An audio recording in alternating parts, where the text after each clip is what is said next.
The Samsung One UI 5.1 is officially here with the Galaxy S23 Ultra, and well, it has some really fun new features which will come to your Samsung phone if it's already on Android 13, for example, the S22 Ultra, S21 Ultra, and even the Note 20 Ultra. Starting with the most important update, which is the smoothest animation I've ever seen on any Samsung phone. Yes, with the Galaxy S23 Ultra on One UI 5.1, Samsung has completely optimized the animations with no lag, no jumpy hiccup or anything. It's literally as smooth as the iPhone 14 Pro Max. The difference is especially noticeable when you compare it to the S22 Ultra on One UI 5.0. Regardless of the chip, I think it's mostly down to the optimization, and well, it seems like this optimization could actually come to the older flagship models, especially the Galaxy S22 Ultra and the S21 Ultra and even the Note 20 Ultra to have the improved performance. Moving on to the new image grab feature, which is definitely inspired from Apple, where you can actually touch and hold to any image in your gallery, and it gives you the ability to copy it and then paste it on any other application. This also works on objects as well, so you have the full flexibility. As usual, Apple was the one to implement this with the iOS 16, and this time Samsung fans have no excuse, like this wasn't even implemented in the Good Lock app, so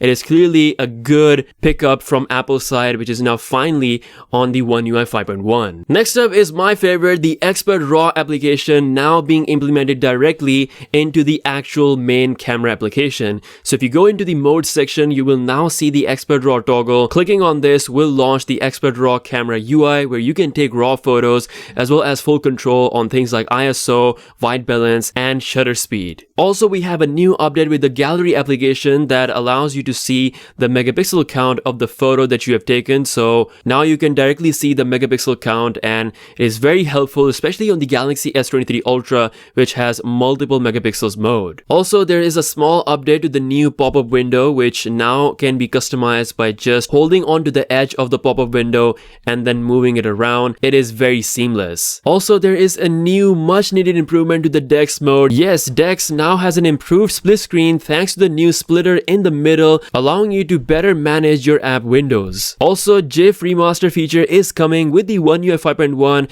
in future firmware update. Thanks to artificial intelligence, the GIF remaster feature is going to sharp each frame of your GIF, making it a lot higher quality than the original. It's not yet available on the Galaxy S23 Ultra, but once they push the update, we'll see the GIF remaster feature in the actual native gallery application. We've already seen the photo remaster feature and how well it works, so I'm really looking forward to the new GIF remaster feature when it finally arrives in the future One UI 5.1 firmware update. So there we go. These were some of the exciting features of the One UI 5.1, which will officially come to the Galaxy S22 Ultra, S21 Ultra, and other older Android 13 powered devices. Let me know which one is your favorite in the comment section below. If you guys are new here, be sure to subscribe. With that being said, I'll see you guys later. Peace out.